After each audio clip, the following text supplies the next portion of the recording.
What's up, everybody? Welcome back to the Dice Monday podcast. Today we're back in Battersea Park. I'm wearing my race vest. If you haven't donated to the charity Leukemia Care, please go check it out. This is Thursday before the London Marathon on Sunday. Super excited, can't wait. The final episode of the marathon series. And our guest today, George Grassby.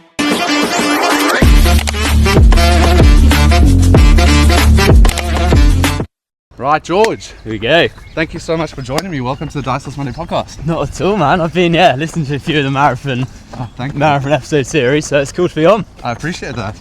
Tell me, London, when this episode drops, London Marathon's going to be in 3 days. How exciting is that?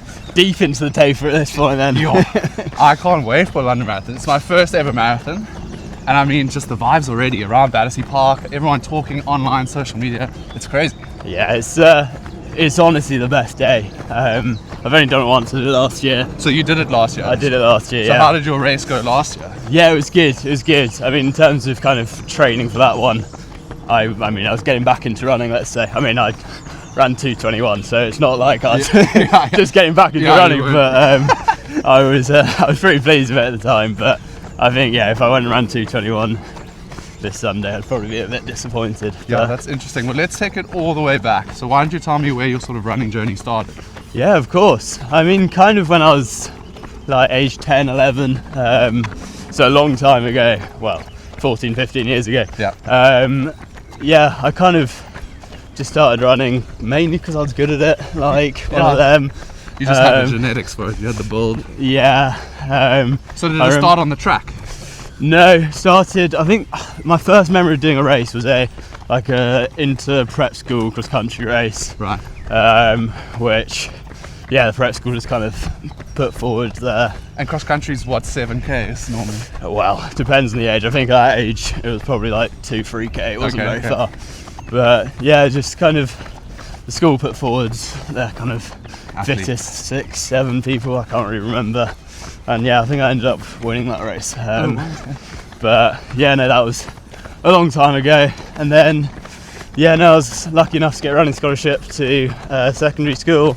So I guess kind of that's probably where my running properly kicked in. Yep. From like 13 to 18, I was not like I was crazy, young, but you're on a scholarship. Yeah, so you had to run.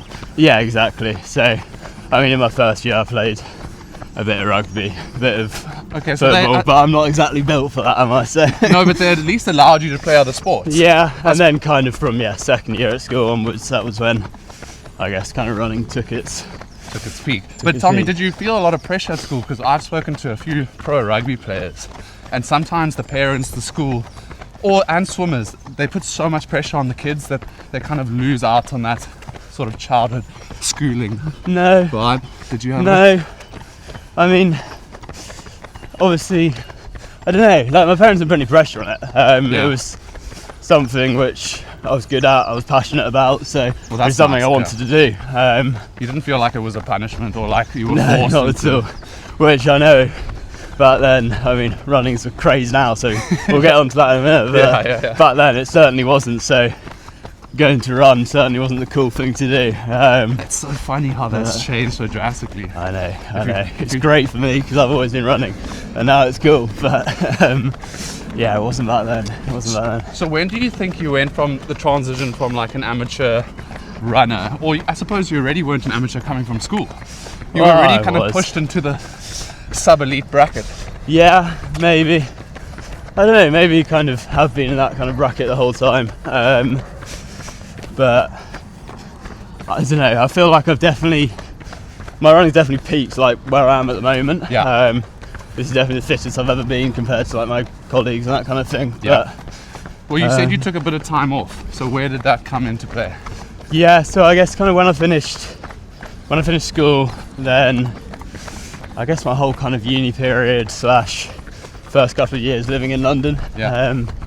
Had fully off. Did you just dive into the uni life? Or? I probably dived into uni life a bit more than I should have, but like we all did. It was a mixture of loving uni life and also just being injured.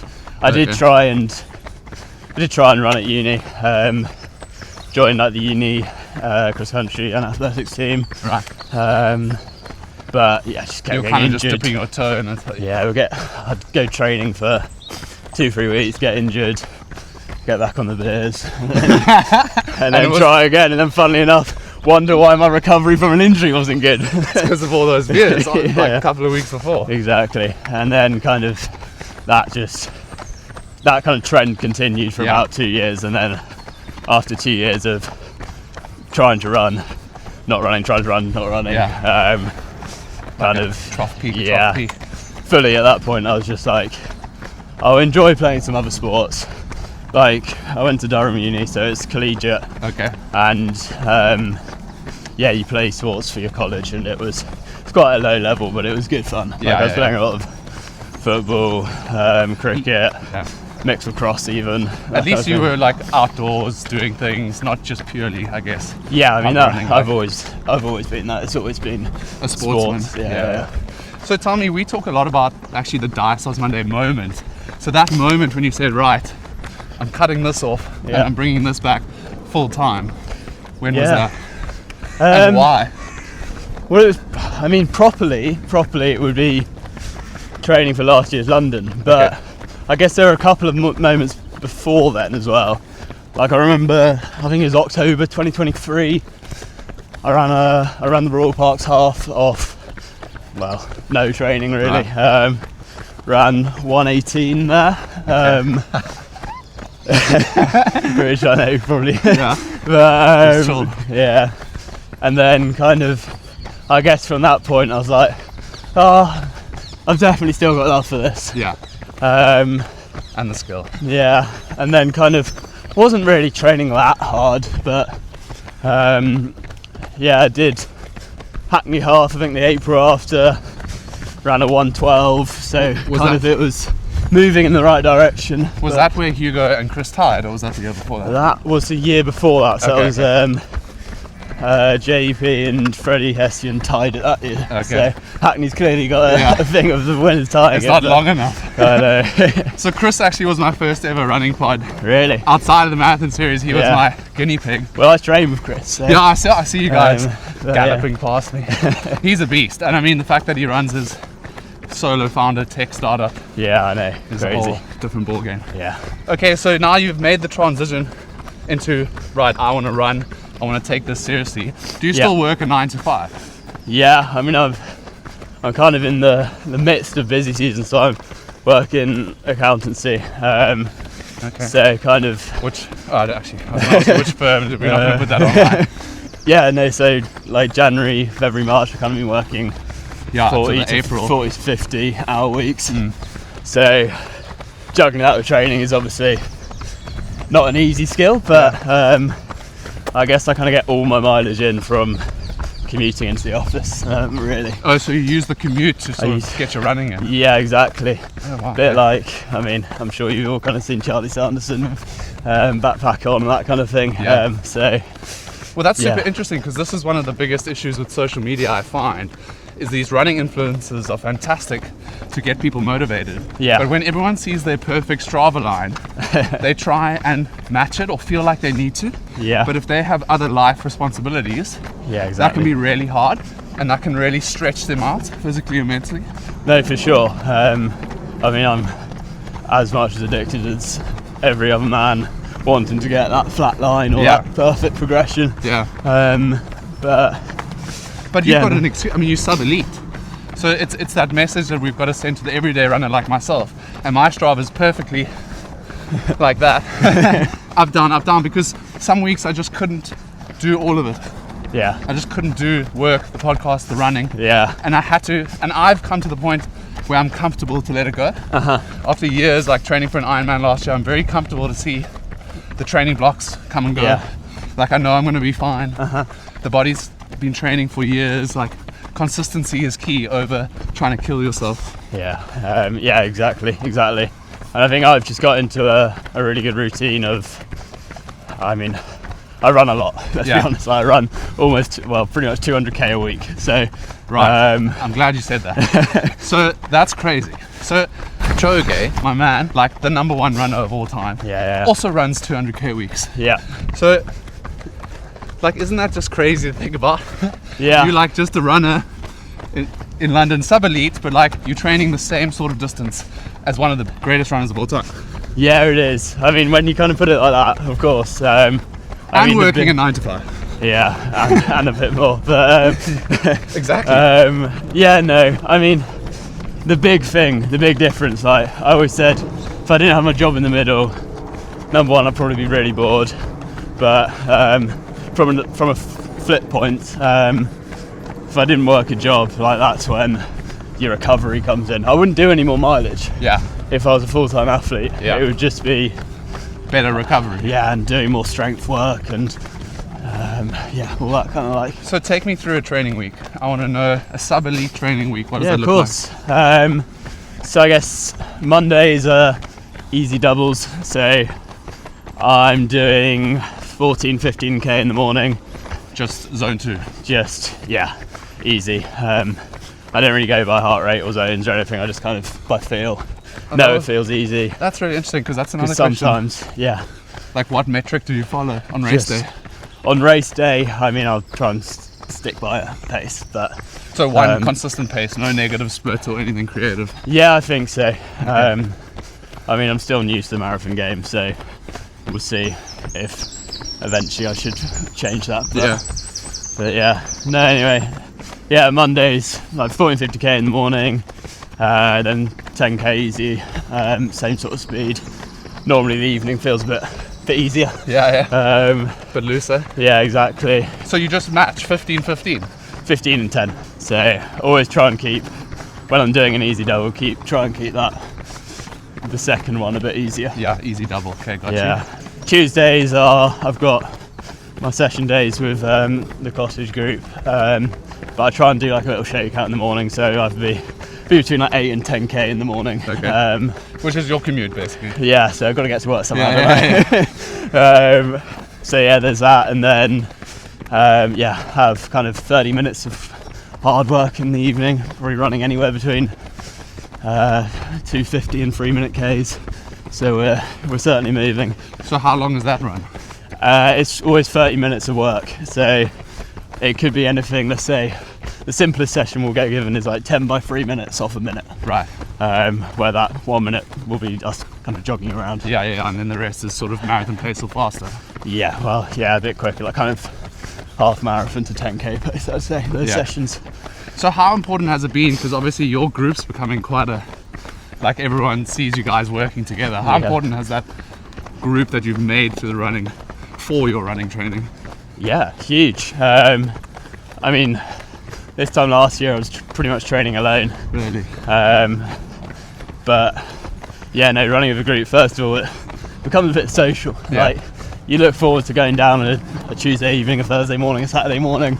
Kind of like they're all mates at the end of the day as well. So there's that part of it. There's also, from a running point of view, I'm running with some really, really quick people. Yeah. You're bettering yourself. Exactly. And then the last point is when you're sharing the work. When you're having a rough day, you can kind of hide in the pack. Really? And let the others do the work. So like cycling, drafting, it does, like there is an essence of percentage. Yeah, big time. And I was just saying, I mean, my girlfriend did Brighton Marathon a week and a half ago now, I guess, when this comes out. What do you mean? Oh yeah. I was like, nah, I was there. Yeah. It was Sunday. That was Sunday as well. How did she do? Well, she did great. She did. She ran 3:20, which was. Oh my god! I saw you running on the side. I was chasing at the camera. No, she did great. That was like a 20-something minute PB, so massive. Oh wow! But yeah, I was literally like, get behind those people, like, because it was such a windy day. I ran the Brighton Trail Marathon, and we joined the marathon for the last 5 Ks.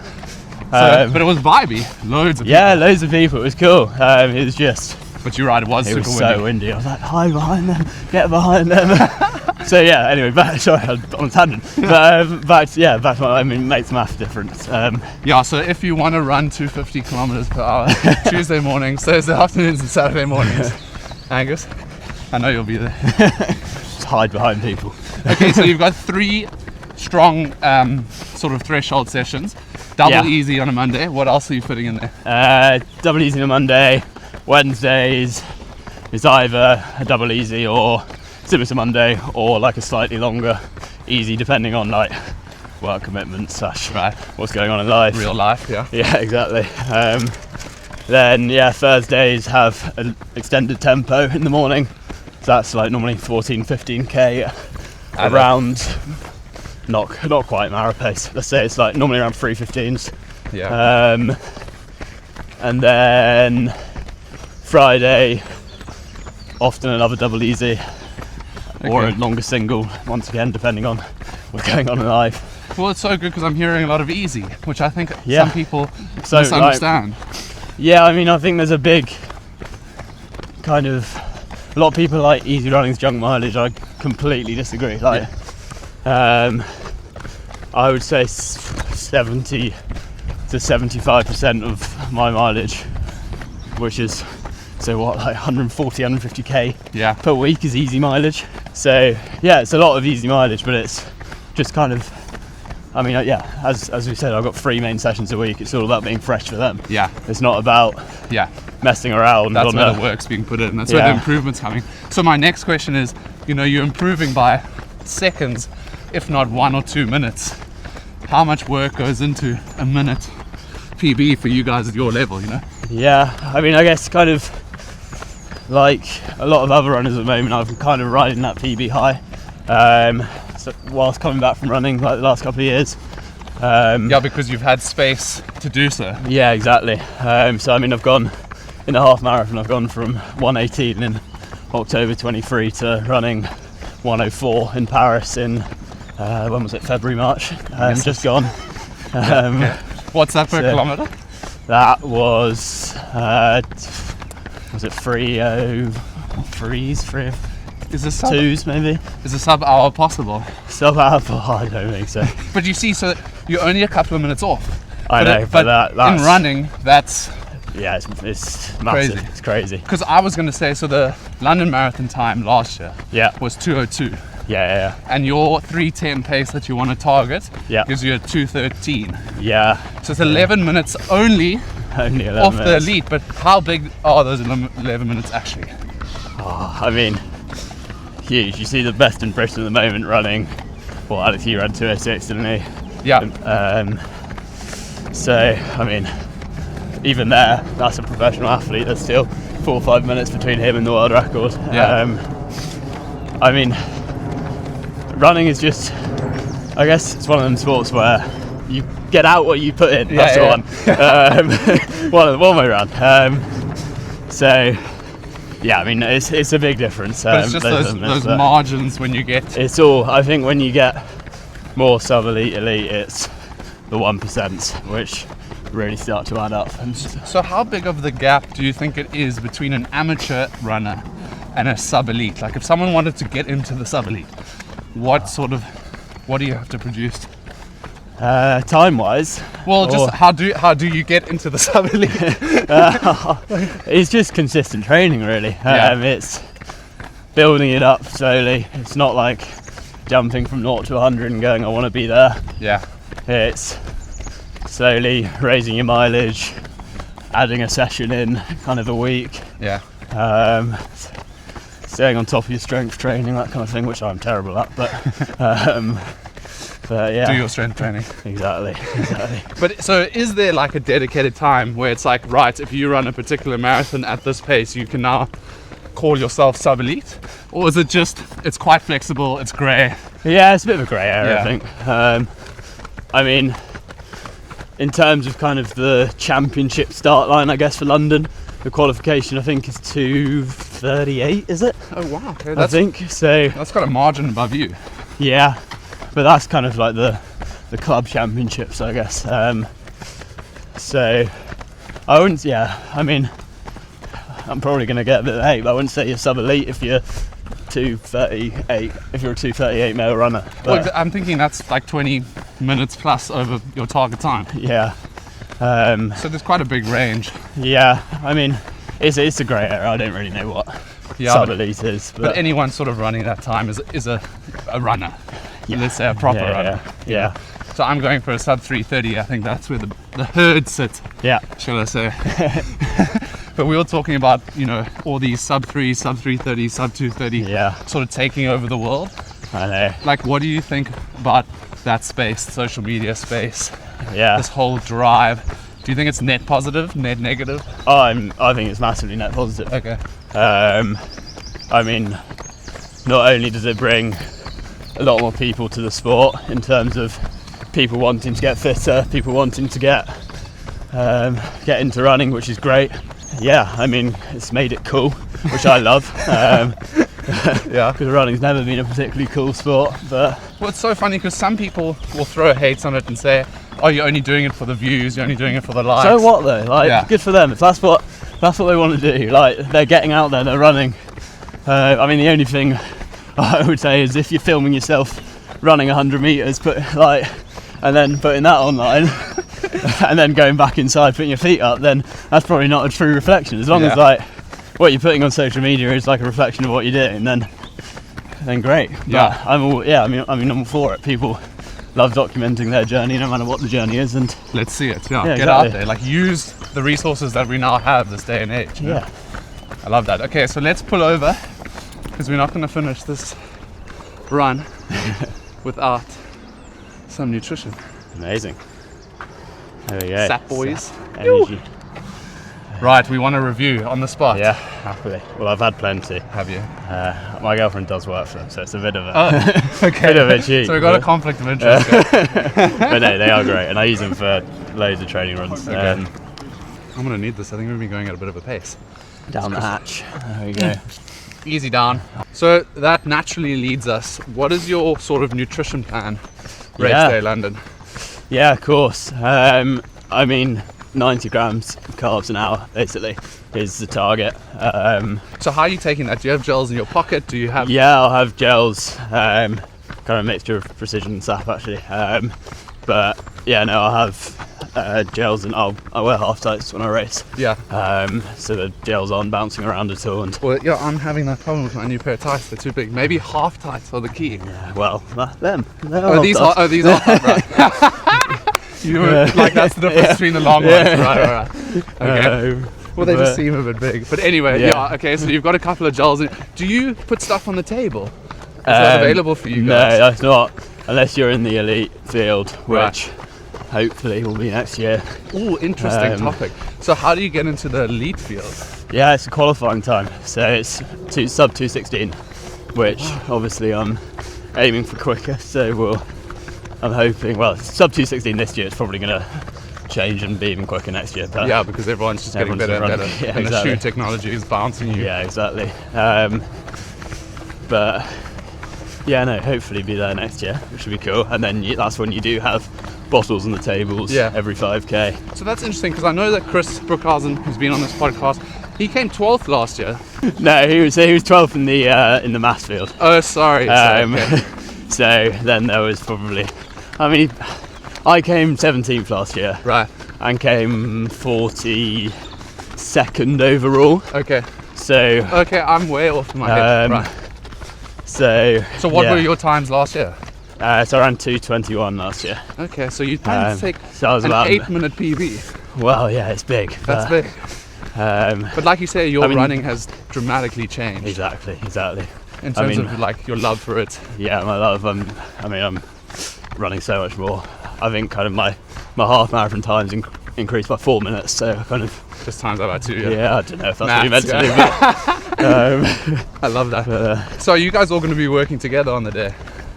well, yeah, it depends. I mean, the elites get pacemakers, Right. but they don't find out what the actual paces of the pacemakers are until the night before. So I'm going to be Interesting. messaging my mates in the elites, going like, what the pace is. Why do they wait? Is it conditions? I don't know, because they have their elite athlete briefing basically the afternoon before London, Right. where they run through everything from logistics to what the pacemakers are. Yeah. So I'm hoping that there's going to be a pacemaking group going out through half around 66:30, like 64. Okay. But I don't know. So Well, who would pace you guys? There's got to be almost like a ex-elite runner. But they are still like sub-elite. Okay. One of my friends in the cottage group is pacing the 65 group. So imagine pacing someone at that pace. Like, what if he comes off a cliff and hits the wall? Well, exactly. Doesn't get his nutrition right.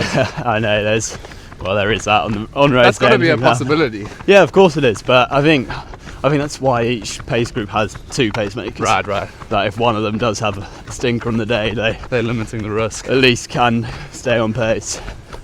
Sure, it's crazy how many guys can actually run at these paces. I know. It's getting more and more. Do you think a lot of that has got to do with technology? Like, do you think the shoe is playing a big part in today's running? Yeah. I mean, I think probably the biggest thing like carbons have, well, obviously on race day it's pushing you forwards, let's be honest, but I think it's the recovery. Interesting. It allows you to run quicker, easier, basically. Right. So like if you're wearing carbons on a session day or something like that, you're much more likely to feel less stress on the body. Less stress on the body. In the morning after, you're not going to be achy. I mean, we have to get used to them, because I think for me, I've never worn a pair of carbons. Yeah. So I've decided against attempting them this late in the day. Yeah. What's your carbon of choice? I've never worn. So like, you're not. So what happened was the other day on a podcast, I got absolutely rinsed for still having these. These I've been using for like 8 months. They've done over 1,000. Yeah. Well past the warranty. So I went and bought a good marathon shoe, but I didn't buy carbon because I said it's too late. I've never worn a carbon in my life. Like, I feel like it might hurt my legs, this new system. Yeah, I mean, carbs, all that type of thing. And I just said, let me buy a good marathon shoe that I can then train with afterwards. Because not all of us can afford a shoe rotation. I know, shoes are getting more and more expensive as well. There's more and more people getting into running, which it just pushes the demand and then pushes the price up. Yeah, for sure. Because a lot of us are multi-sports. Yeah. So, I got to worry about my cycling stuff. I got to worry about that's the more expensive one, isn't it? Exactly. So like, we have to sort of play within our limits. Yeah. But I bought the new Adidas SL Exos. Nice. Which are really nice. Did a good session with them the other day. My fastest session. So class. Something helps. Moving in the right direction then. Yeah, but the carbons, going back to the carbons, like, I don't think for an everyday runner there's got to be a line. Yeah. There's also like a lot of these carbon shoes are only designed for people who are running like sub 3. Yeah. Like a lot of them really push you onto your toes. So for example, the Puma Nitro, like the rocket ship looking ones, right. If you're landing mid-foot or you're landing back heel, like rolling like that, then just not designed for you at all. Right. They're designed for people who are landing on their toes when they're running, and that tends to be when you're moving a bit quicker. That's the mistake I would make. I would buy those thinking, sweet, these are the coolest ones on the market. I hit back heel and I'll have a disaster on the day. Yeah. So you've got to do your research. You've got to understand the shoe. I mean, go and have a gait analysis. There's so many places in London or wherever you are, which are, will test what the best shoe is for the way you run, the way your foot lands, your foot shape, etc. I'm so glad you said that, because we have so many international listeners that you could be anywhere. But now, so I want to go into, are you coached? Kind of. Like, I say that because all my sessions are prescribed. Right. By someone else? But so Mark Lloyd, right, he's the coach of the cottage group. Okay. So he kind of sets all the sessions. But then I guess everything else in between I kind of have to do on your own. Have to do on my own, but I mean, what's your view on the sort of AI training versus coach debate? Yeah, I mean, there's an argument for both, isn't there? Like, it's when you're new anyway, new to the sport, I think your runners, your Coopers, your AI kind of running plans, they are great at getting you into the sport 100%. And getting you running. They're easy access, they're cheap, they're all of that. They just, I mean, they don't have that human feel, I guess, which is part of it, but also they don't take into account how you're feeling, really. Yeah. Like if you said, I mean, I've never used Runner. I don't know, maybe they've added this feature, like if you felt like horrendous on a session or something like that, or horrendous on an easy run, they don't change your next run. They don't change your next run. It's okay, cool, that was great. Now we'll go do 35k tomorrow. Yeah, Whereas, well, I mean. So you've said everything I've said before. To get the people out the door, to give them some consistency, something to follow at a cost-effective price. Exactly, and it gets people into a structure as well. Yeah. Which, I mean, I ran through mine earlier. It's the same every single week. But yeah, I mean, it gives people an idea of what session to do. They just have to remember to have that personal element, listen to your body. Yeah, exactly. And then I just think no one is there to hold you accountable, like for the strength sessions. Yeah. No one's there to say, why are you not doing your strength sessions? Yeah, exactly. Which is so important. Cross training. Cycling, I think, is it's changed my running, for sure. Yeah. I just naturally came onto it because I was doing triathlons. Yeah, well, there you go. I mean, it's all important. I mean, I don't really do any cross training, so I'm probably not. So that's interesting. If you had to look at your sub-elite group, there's not much cross training going on. It'll be interesting. I actually want to know. Training group? No, probably not. I want to know if the pros do a little cross training. I reckon. Do you think they sit on a watt bike? I don't know. Maybe. We're going to find that out. I mean, I don't think if you. Well, I think if they were, you guys would be. Yeah, I mean, I don't think your Kenyans aren't. Put it that way, your Kenyans aren't getting on a bike or going in the pool and doing that kind of cross training. They're just banging mileage. But then you've got your Keely Hodgkinsons and Georgia Bells, that group, who all absolutely smash the bike now. Okay, is that? So I guess different strokes for different folks. Yeah. Have you been out to Kenya? I haven't. I'd love to. Is that on the game plan? See, no different plans, for you and I, because we've got a 9 to 5. Well, yeah, you only have so many leave days. It's annual leave, and I'm not sure how much the girlfriend would love me taking 2-3 weeks to go to Kenya for a training camp. But I love that. But yeah, no, I'd love to do it at some point. It's pretty cool experience. It does look cool, but again, that's obviously for the people that, like you say, can do it. Yeah, sure. That are either running professionally and or social media professionally. Yeah, and sort of the guys that have availability to do that. Yeah, for sure. But yeah, I love my coach, I must say. The human connection, I've had him for a couple of years now. Yeah. He knows me really well. Exactly. We know each other, and like I said earlier, I'm so much more comfortable to let a training session go now. And then build around it. Yeah, like, you don't need to. I also think the biggest thing which people worry about maybe with an AI plan is chasing what they've lost. Yeah. Like if you miss one session, it's like, oh, I still need to do it. It's like, you don't. You've missed it.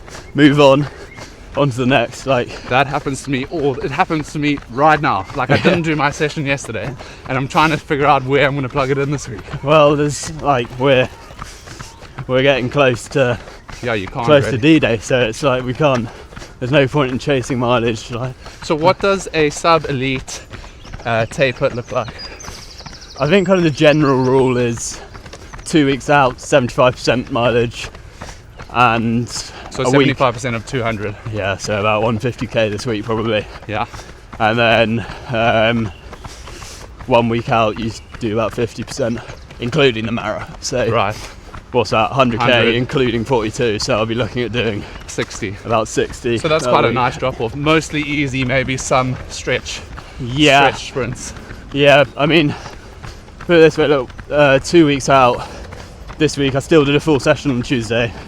Thursday my tempo will be a lot shorter, so rather than 14-15k I'll be doing 8k. Yeah. Saturday I'll still have like a marathon session, but it won't be 30 something k of volume, it will be not even 10k of volume, but it'll be, I mean we're doing 2x3 miles, so just under 2x5k at marathon pace, so it's not much, and then I'll do a session on the Tuesday, and then that will be my last session. Okay, nice. So George, what's your sort of, 2 questions. What do you think the biggest mistake is that we're making leading up to the London Marathon? I mean, we're so close now, but like the biggest mistake now is just doing anything different to what you're used to. Whether that be taking new gels for the first time, or I mean, we spoke about it earlier, putting on new shoes, that kind of thing.